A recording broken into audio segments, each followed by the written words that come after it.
ಧೈರ್ಯ, ಕ್ಷಮೆ ಮತ್ತು ಮಿಷನ್. ಸೇಂಟ್ ಪ್ಯಾಟ್ರಿಕ್ ಅವರ ಸಂಪೂರ್ಣ ಸತ್ಯಕಥೆ. ಬಹಳ ವರ್ಷಗಳ ಹಿಂದೆ ಯುರೋಪಿನ ಒಂದು ಭಾಗದಲ್ಲಿ ಐರ್ಲೆಂಡ್ ಎಂಬ ದೇಶವಿತ್ತು. ಅಲ್ಲಿ ಯೇಸು ಕ್ರಿಸ್ತನ ಬಗ್ಗೆ ಬಹುತೇಕ ಜನರಿಗೆ ತಿಳಿದಿರಲಿಲ್ಲ. ಅವರು ಅನೇಕ ದೇವರುಗಳನ್ನು ಪೂಜಿಸುತ್ತಿದ್ದರು, ಭಯ ಮತ್ತು ಅಂಧಕಾರದಲ್ಲಿ ಬದುಕುತ್ತಿದ್ದರು. ಆದರೆ ದೇವರು ಆ ದೇಶವನ್ನು ಬದಲಾಯಿಸಲು ಒಬ್ಬ ಅಚ್ಚರಿಯ ವ್ಯಕ್ತಿಯನ್ನು ಆಯ್ಕೆ ಮಾಡಿಕೊಂಡನು. ಅವನು ಬಾಲ್ಯದಲ್ಲಿ ಸಂತನೂ ಅಲ್ಲ, ಧೈರ್ಯಶಾಲಿಯೂ ಅಲ್ಲ, ಸಾಮಾನ್ಯ ಹುಡುಗ ಮಾತ್ರ. ಪ್ಯಾಟ್ರಿಕ್ ಇಂಗ್ಲೆಂಡ್ನಲ್ಲಿ ಒಂದು ಕ್ರೈಸ್ತ ಕುಟುಂಬದಲ್ಲಿ ಹುಟ್ಟಿದನು. ಅವನ ತಂದೆ ಚರ್ಚ್ ಸೇವೆಯಲ್ಲಿದ್ದರು. ಆದರೆ ಬಾಲ್ಯದಲ್ಲಿ ಪ್ಯಾಟ್ರಿಕ್ ದೇವರ ವಿಷಯದಲ್ಲಿ ಹೆಚ್ಚು ಆಸಕ್ತಿ ತೋರಲಿಲ್ಲ. ಅವನು ಆರಾಮದಾಯಕ ಜೀವನವನ್ನು ಅನುಭವಿಸುತ್ತಿದ್ದನು. ಒಂದು ದಿನ ಅವನ ಜೀವನ ಸಂಪೂರ್ಣ ಬದಲಾಗಿತು. ಅವನು ಸುಮಾರು 16 ವರ್ಷದಾಗಿದ್ದಾಗ ಐರ್ಲೆಂಡಿನ ದರೋಡೆಕೋರರು ಅವನ ಊರಿಗೆ ದಾಳಿ ಮಾಡಿದರು. ಅನೇಕ ಯುವಕರೊಂದಿಗೆ ಪ್ಯಾಟ್ರಿಕ್ನನ್ನು ಅಪಹರಿಸಿ ಹಡಗಿನಲ್ಲಿ ಕಟ್ಟಿ ಐರ್ಲೆಂಡ್ಗೆ ಕೊಂಡೊಯ್ದರು.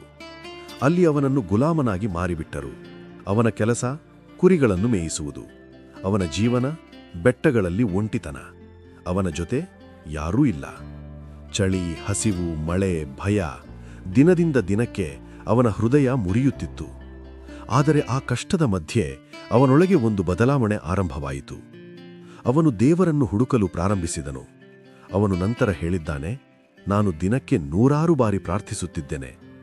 ಬೆಟ್ಟಗಳಲ್ಲಿ ಒಂಟಿಯಾಗಿ ನಿಂತು, ದೇವರೇ, ನನ್ನನ್ನು ಬಿಡಿಸು, ನನ್ನ ಜೊತೆಯಿರು ಎಂದು ಅಳುತ್ತಾ ಪ್ರಾರ್ಥಿಸುತ್ತಿದ್ದನು. ಅವನು ಹಿಂದೆ ನಿರ್ಲಕ್ಷಿಸಿದ್ದ ದೇವರೇ ಈಗ ಅವನ ಏಕೈಕ ಆಶ್ರಯವಾಗಿದ್ದನು.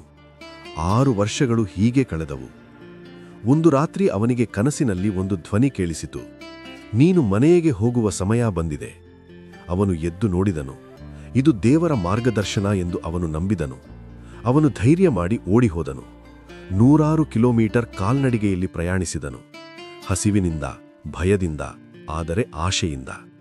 ಕೊನೆಗೆ ಅವನು ಒಂದು ಹಡಗನ್ನು ಕಂಡು ತನ್ನ ದೇಶಕ್ಕೆ ಮರಳಲು ಸಾಧ್ಯವಾಯಿತು. ಅವನ ಕುಟುಂಬವು ಅವನನ್ನು ನೋಡಿ ಸಂತೋಷದಿಂದ ಅತ್ತಿತು. ಅವರು ಅವನನ್ನು ಕಳೆದುಕೊಂಡಿದ್ದೇವೆ ಎಂದು ಭಾವಿಸಿದ್ದರು. ಯಾರಾದರೂ ಆ ಅನುಭವದ ನಂತರ ಶಾಂತ ಜೀವನ ನಡೆಸುತ್ತಿದ್ದರು. ಆದರೆ ದೇವರಿಗೆ ಪ್ಯಾಟ್ರಿಕ್ನಿಂದ ಇನ್ನೂ ಕಲಸವಿತ್ತು. ಒಂದು ರಾತ್ರಿ ಅವನಿಗೆ ಮತ್ತೊಂದು ದೃಶ್ಯ ಕಂಡಿತು. ಐರ್ಲೆಂಡಿನ ಜನರು ಅವನನ್ನು ಕರೆಯುತ್ತಿರುವಂತೆ, ಬಾ, ಮತ್ತೆ ನಮ್ಮ ಬಳಿ ಬಾ, ನಮಗೆ ದೇವರನ್ನು ತಿಳಿಸು. ಇದು ಆಶ್ಚರ್ಯಕರವೂ ಭಯಾನಕವೂ ಆಗಿತ್ತು. ಅವನನ್ನು ಗುಲಾಮ ಮಾಡಿಸಿದ ದೇಶವೇ ಈಗ ಅವನನ್ನು ಕರೆಯುತ್ತಿತ್ತು. ಅವನು ಯೋಚಿಸಿದನು, ಅಲ್ಲಿ ಹೋದರೆ ಅವರು ಮತ್ತೆ ನನ್ನನ್ನು ಹಿಡಿಯಬಹುದು, ಕೊಲ್ಲಬಹುದೂ ಕೂಡ. ಆದರೆ ಅವನ ಹೃದಯದಲ್ಲಿ ಒಂದು ಸ್ಪಷ್ಟ ಉತ್ತರ ಮೂಡಿತು. ದೇವರ ಪ್ರೀತಿ ಭಯಕ್ಕಿಂತ ದೊಡ್ಡದು. ಪ್ಯಾಟ್ರಿಕ್ ಧಾರ್ಮಿಕ ಶಿಕ್ಷಣ ಪಡೆದು ಬೈಬಲ್ ಅಧ್ಯಯನ ಮಾಡಿ ಮಿಷನರಿಯಾಗಲು ತಯಾರಾದನು. ವರ್ಷಗಳ ನಂತರ ಅವನು ಮತ್ತೆ ಐರ್ಲೆಂಡ್ಗೆ ಹಿಂತಿರುಗಿದನು. ಈ ಬಾರಿ ಗುಲಾಮನಾಗಲ್ಲ, ದೇವರ ಸೇವಕನಾಗಿ. ಅಲ್ಲಿ ಪರಿಸ್ಥಿತಿ ಸುಲಭವಾಗಿರಲಿಲ್ಲ. ಐರ್ಲೆಂಡಿನ ಅನೇಕ ನಾಯಕರು ಮತ್ತು ಪುರೋಹಿತರು ಕ್ರೈಸ್ತ ಧರ್ಮಕ್ಕೆ ತೀವ್ರ ವಿರೋಧಿಗಳಾಗಿದ್ದರು. ಅವನನ್ನು ಬಂಧಿಸಲು ಪ್ರಯತ್ನಿಸಿದರು, ಕೊಲ್ಲಲು ಯತ್ನಿಸಿದರು, ಬೆದರಿಕೆ ಹಾಕಿದರು.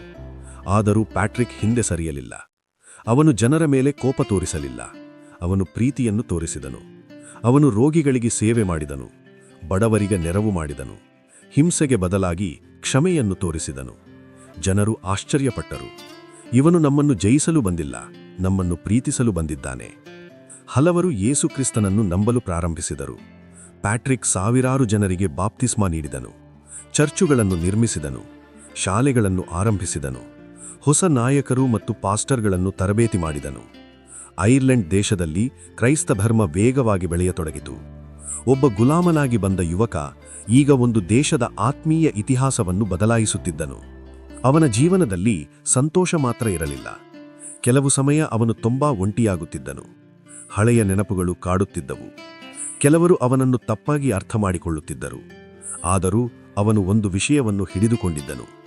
ದೇವರು ನನ್ನನ್ನು ಕರೆದಿದ್ದಾನೆ, ನಾನು ಒಂಟಿಯಾಗಲ್ಲ. ನಾನು ಮಾಡಿದ್ದೆಲ್ಲವೂ ದೇವರ ಕೃಪೆಯಿಂದ, ನನ್ನ ಶಕ್ತಿಯಿಂದಲ್ಲ. ಅವನು ತನ್ನ ಜೀವನದ ಕೊನೆಯವರೆಗೂ ಐರ್ಲೆಂಡ್ನಲ್ಲಿ ಸೇವೆ ಮಾಡಿದನು. ಹೆಚ್ಚು ಗೌರವ, ಸ್ಥಾನಮಾನ ಅಥವಾ ಸಂಪತ್ತು ಅವನಿಗೆ ಮುಖ್ಯವಾಗಿರಲಿಲ್ಲ.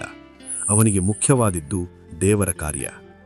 ಕೊನೆಗೆ ಒಂದು ದಿನ ಅವನು ಶಾಂತವಾಗಿ ದೇವರ ಬಳಿಗೆ ಹೋದನು. ಇಂದು ಅವನನ್ನು ವಿಶ್ವದ ಅತ್ಯಂತ ಮಹಾನ್ ಮಿಷನರಿಗಳಲ್ಲಿ ಒಬ್ಬನೆಂದು ಗೌರವಿಸಲಾಗುತ್ತದೆ. ದೇವರು ನಮ್ಮ ಭೂತಕಾಲವನ್ನು ಬಳಸಿ ಭವಿಷ್ಯವನ್ನು ನಿರ್ಮಿಸುತ್ತಾನೆ. ನೋವು ಸೇವೆಯ ಶಕ್ತಿಯಾಗಬಹುದು. ಕ್ಷಮೆ ಶತ್ರುವನ್ನು ಸ್ನೇಹಿತನಾಗ ಮಾಡಬಹುದು. ದೇವರ ಕರೆ ಬಂದಾಗ ಭಯಕ್ಕಿಂತ ನಂಬಿಕೆ ದೊಡ್ಡದು. ಒಬ್ಬ ವ್ಯಕ್ತಿಯ ವಿಧೇಯತೆ ಒಂದು ದೇಶವನ್ನು ಬದಲಾಯಿಸಬಹುದು. ನೀವೀಗ ಕಷ್ಟದಲ್ಲಿರಬಹುದು, ಒಂಟಿಯಾಗಿರಬಹುದು, ನಿಮ್ಮ ಕಥೆಗೆ ಅರ್ಥವಿಲ್ಲ ಎಂದು ಅನಿಸಬಹುದು. ಆದರೆ ನೆನಪಿರಿ, ದೇವರು ನಿಮ್ಮನ್ನು ತಯಾರು ಮಾಡುತ್ತಿರಬಹುದು. ಇಂದು ನಿಮ್ಮ ನೋವು ನಾಳೆ ನಿಮ್ಮ ಸೇವೆಯಾಗಬಹುದು. ದೇವರು ಯಾರನ್ನೂ ವ್ಯರ್ಥವಾಗಿ ಆಯ್ಕೆ ಮಾಡುವುದಿಲ್ಲ. ನೀವು ಹೌದು ದೇವರೇ ಎಂದು ಹೇಳಿದರೆ ನಿಮ್ಮ ಜೀವನವು ಅನೇಕರಿಗೆ ಆಶೀರ್ವಾದವಾಗಬಹುದು.